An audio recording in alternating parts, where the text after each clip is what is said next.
மட்டு மாவட்ட ஒருங்கிணைப்பு குழு கூட்டத்தில் ஊடகவியலாளர்களுக்கு அனுமதி மறுக்கப்பட்டதால் பாராளுமன்ற உறுப்பினர் சாணக்கியன் ராசமாணிக்கம் அவர்களுக்கு ஆதரவாக பேசியதன் காரணமாக வாக்குவாதம் இடம்பெற்றுள்ளது. மட்டக்களப்பு மாவட்ட ஒருங்கிணைப்பு குழு கூட்டம் நேற்று பழைய மாவட்ட செயலக மண்டபத்தில் நடைபெற்றது.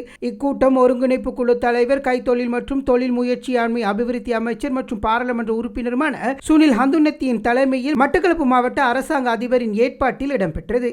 இக்கூட்டத்தில் மாகாண ஆளுநரும் மாவட்ட ஒருங்கிணைப்பு குழு இணைத் தலைவருமான பேராசிரியர் ஜெயந்தலால் ரத்னசேகர, மட்டக்களப்பு மாவட்ட பாராளுமன்ற உறுப்பினர்களான ராசமாணிக்கம் சாணக்கியன், இளைய தம்பி ஸ்ரீதரன், ஸ்ரீநேசன், கந்தசாமி பிரபு, MLAM ஹிஸ்புல்லா உள்ளிட்டோர் கலந்து கொண்டனர். இதன்போது குறித்த அபிவிருத்தி ஒருங்கிணைப்பு குழு கூட்டத்திற்கு ஊடகவியலாளர்களுக்கு அனுமதி மறுக்கப்பட்டமை பெரும் சர்ச்சையை ஏற்படுத்தியது.